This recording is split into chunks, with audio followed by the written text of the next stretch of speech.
ఈ ప్రభుత్వం పీపీపీ మోడ్లో నడుస్తుంది. పీపీపీ మోడ్ అంటే ఏంటంటే ఒకటి ఫస్ట్ పి ఫోబియా. ఏం ఫోబియా పట్టుకుంది రేవంత్ రెడ్డి గారికి? కేసీఆర్ ఫోబియా.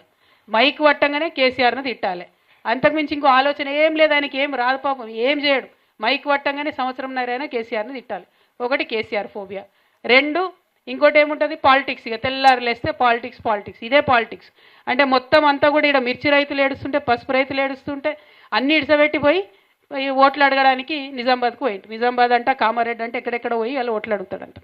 మూడోది పర్సంటేజ్. ఏంది పర్సంటేజ్? మీ అందరికి కూడా తెలుసు.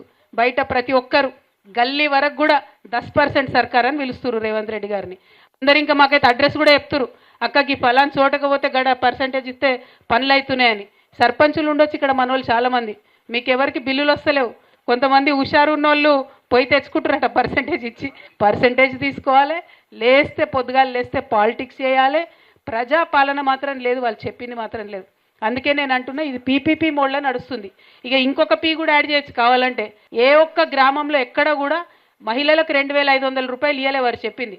కానీ పక్క రాష్ట్రంలో అడ్వర్టైజ్మెంట్లు మాత్రం ఫ్రంట్ పేజీలో ఇగో మేము 2500 ఇచ్చేసినాం తెలంగాణ మహిళలకు అని చెప్పి మన తెలంగాణ పైసలు పెట్టి అక్కడ పిఆర్ స్టంట్లు వేస్తున్నారు.